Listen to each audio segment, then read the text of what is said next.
Baker.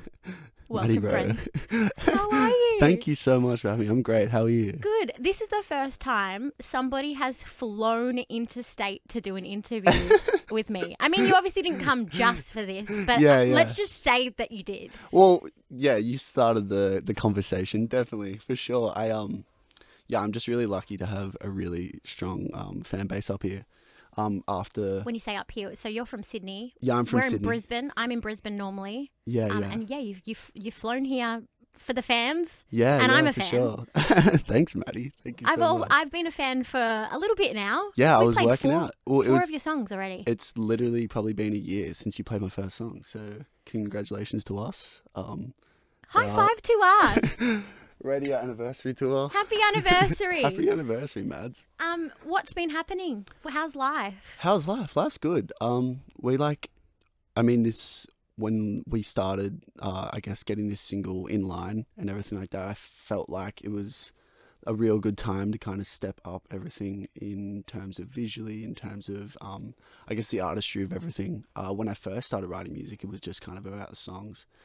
But I actually really appreciate, and as a fan of artists as well, I really appreciate looking at artist projects and like being able to like close your eyes and like be in like an artist world, you know what I mean? Like you can imagine your favorite band ever. You can tell me exactly what they'd be wearing at a show and everything like that. Well, we were talking about the Charlie XCX interview with Zane Lowe, which just came out, 100%. and the way that she's branded Brat and the green, and when you see that color green, you think Charlie. Literally, it's so iconic that she's kind of claimed a color. Yeah, it's cool what artists can do. 100%, and I think like it's really like, and she says the same thing. She's really interested in like the marketing of everything, and the way she talks about, I guess, her fan base and like how she changed the niche into like this big thing is like so inspirational. She's got to be one of like the most cutting edge artists in history. Like she's just kind of like redeveloped absolutely everything. Well, I've been waiting for Charlie XCX to kind of have her mainstream moment for a decade. Yeah. And now it's finally happened. I feel like people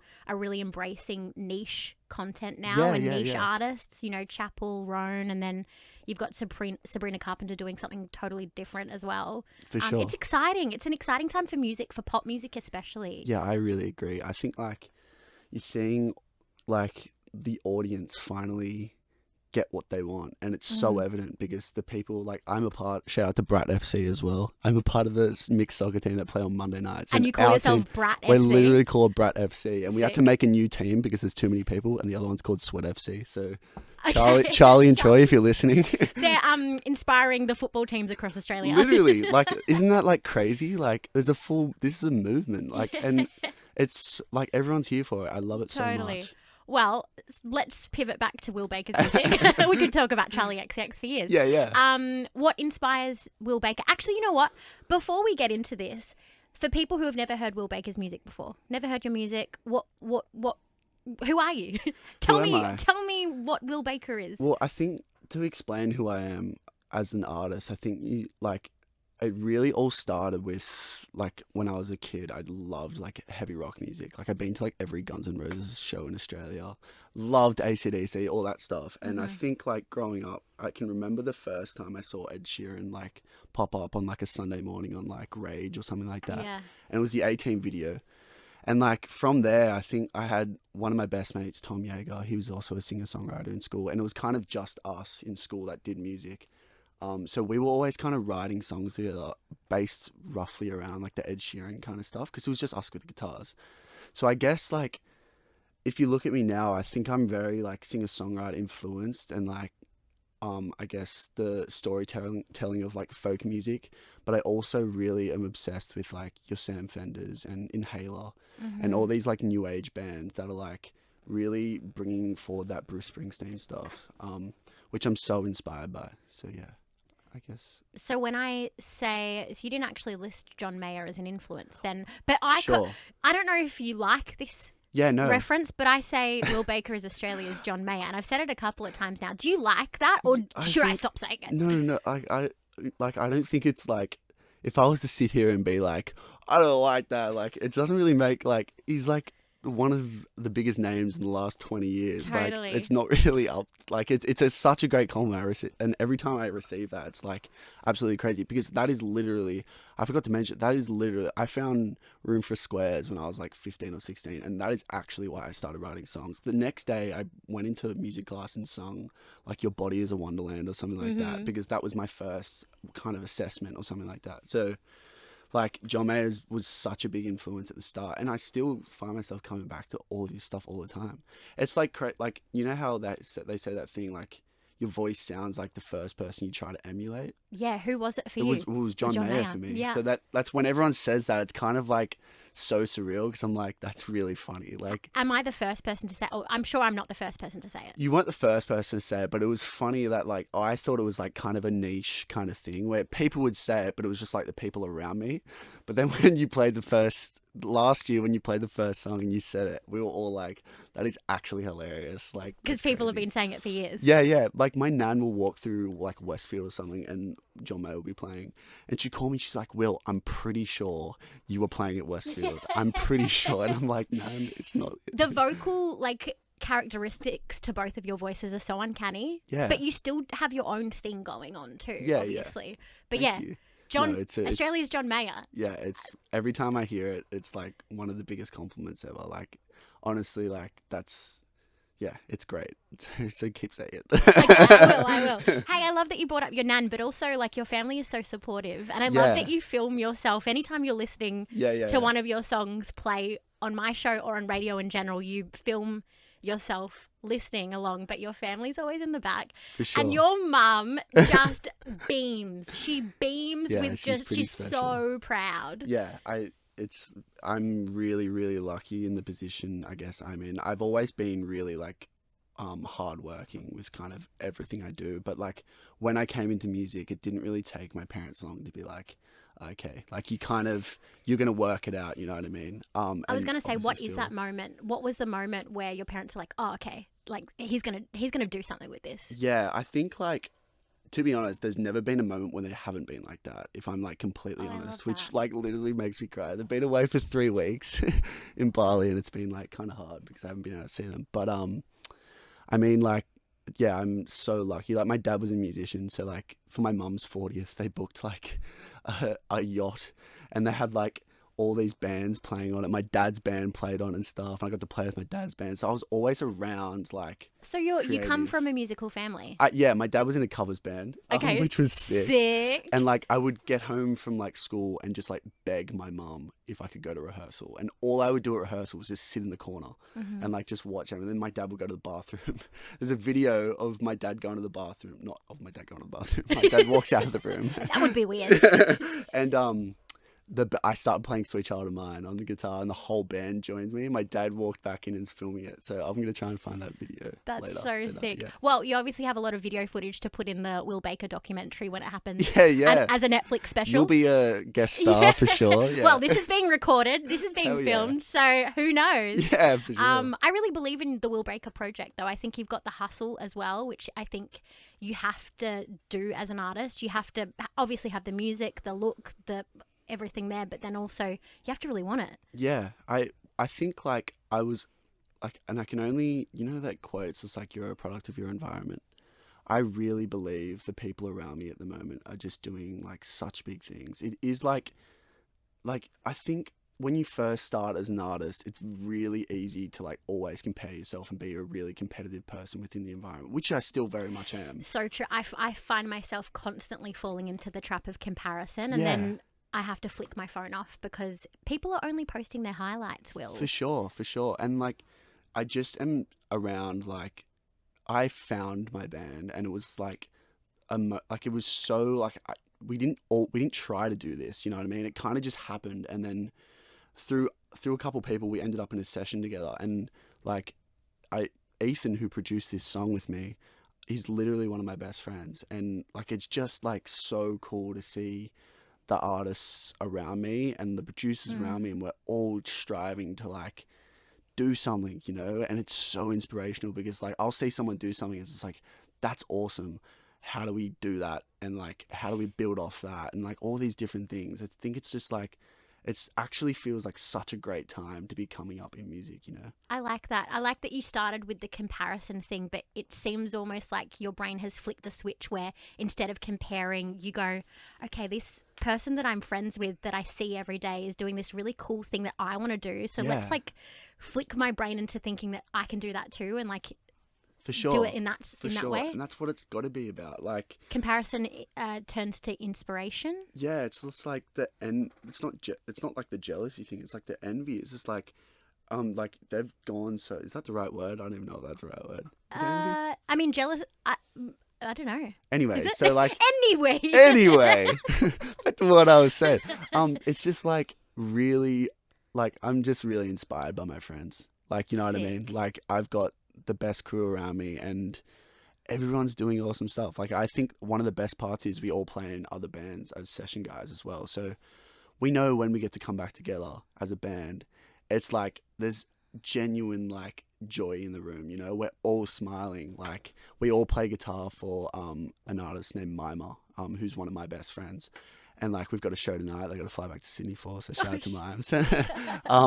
But like it's just when we get to play together, there's just something in the air. And I don't know, that kind of sounds a bit cheesy, but like it's honestly exactly how I feel. I mean, like what's the point of doing music if you're not having fun doing it, right? Oh, 100%. And like everyone's caught in the end game thing, like in terms of like when I make it big and all these things. But the reason I feel like I'm really where I'm supposed to be is because when I think about doing all like the hard things, quote unquote, it brings me joy. Like I love that I get to fly to Brisbane, like do a little show for my fans, like have an awesome release party, see the engagement from them, which is already nuts in itself.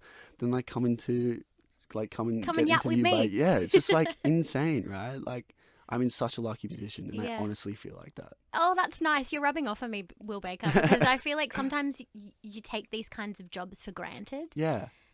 But like far out, this is pretty good, isn't it? This is insane. Surely as good as it gets. And like with everything that's going on in the world in the moment, and I feel like we were talking about Zane Lowe before. By the way, my bucket list is to be interviewed by Zane Lowe. Oh, dude. Shortly. He'd psychoanalyze you, though. Yeah, pull your brain apart. Yeah. Shortly under Maddy Rowe, obviously.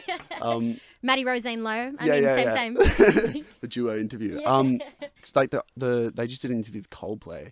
And like the way Chris Martin talks about it all, like he has got to be like one of the best people ever to come through music in terms of his vision. And he's so like, he just feels like someone that you know what I mean? And I don't know, like it's just such a cool time to be around the world with that stuff going on. But obviously the world's not great at the moment. So, I mean, we're pretty lucky in the position we're in. We live in a great country. So, yeah. God, you're like full of silver linings. Oh, thank you. I like the way that you think about life and the way you think about things. It's nice. Yeah. It's refreshing, actually. I try. Yeah. Do people say that too? Yeah, I feel like I've always been told I'm like a bit ahead of my, like not a bit ahead of my time.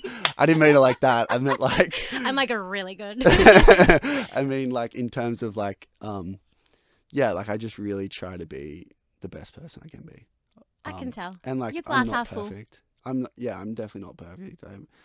I can be mean when I'm tired and stuff like that. But like, yeah, I'm just really about like, this is really cool. Like a year ago, I wouldn't have dreamed to be sitting in front of you. You know what I mean?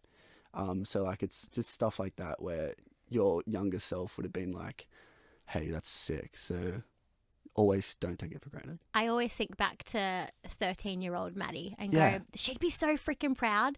Little 13-year-old Will would be so proud of you and what you're doing. You're going to make me cry. Right? It's actually crazy. Yeah, like, look I really at you. agree. You've really built a community in Sydney too, it seems. Yeah, like of course. you've fallen into like some really cool friendship groups and yeah. I'd be watching. I'm watching. For sure. I mean, like, oh, that's my camcorder dying. Should we wrap this up? No. So I think, it's just like a part of being, I guess, in the scene in Sydney is like, everyone's the same. And like, you got to let people, I think Chris Martin said it, you got to let people be who they're going to be and just try to be a nice person around it all. I think like you're truly meant to meet who you're supposed to meet. And yeah, as I said, I've got some sick friends in Sydney. Charlie Pittman was riding with me on this song. Ethan, obviously, Jark, who's playing drums. Jark plays for absolutely everybody, by the way, so you've definitely seen Jark play before. And yeah, I'm just, as I said, also freaking proud of my friends, you know. Well, I'm sure they're proud of you too. Thank you. So speaking of Brisbane, you've flown up? Yeah, you've flown up from Sydney. Yeah. I'm good at geography. Oh, wow. She's a geo girl. She's a geo girl.